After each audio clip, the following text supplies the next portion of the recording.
അല്പം തിരക്കുണ്ട്. എപ്പോഴാണ് ഈ തിരക്ക്? നിസ്കാരം കഴിഞ്ഞാൽ ഉടൻ ലോകം പിടിച്ചടക്കാൻ ഓടേണ്ടതുണ്ട്.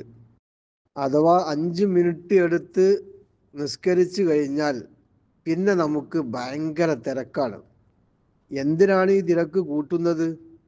മറ്റൊന്നിനുമല്ല, വാട്സപ്പിലെ മെസ്സേജ് നോക്കാനുണ്ട്, റീൽസ് തോണ്ടാനുണ്ട്, അടുക്കളയിൽ എന്തെങ്കിലും ഭക്ഷണം ഉണ്ടാക്കാനുണ്ട്, അല്ലെങ്കിൽ വെറുതെ എവിടെയെങ്കിലും കറങ്ങാൻ പോകാനുമൊക്കെ ആണ് ഉള്ളത്. അതിനാണ് ഈ ഭയങ്കര തിരക്ക്.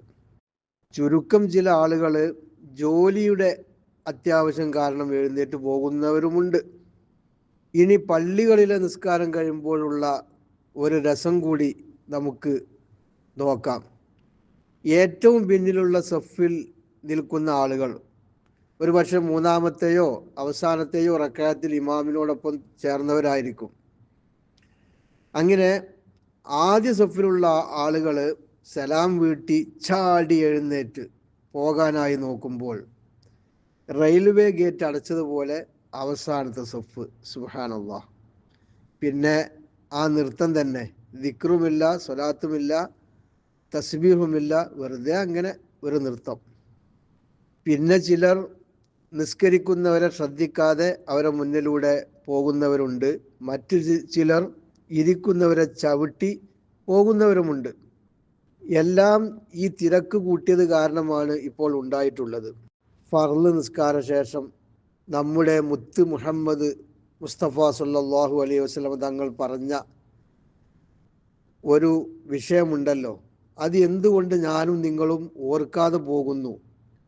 അഥവാ സലാം വീട്ടിയ ശേഷം ഉടൻ അസ്തഗ്ഫിറുല്ലാഹൽ അസീം എന്ന് 3 പ്രാവശ്യം ചൊല്ലി അതിൻ്റെ ശേഷം സുബ്ഹാനല്ലാഹ് 33, അൽഹംദുലില്ലാഹ് 33, അല്ലാഹു അക്ബർ 33.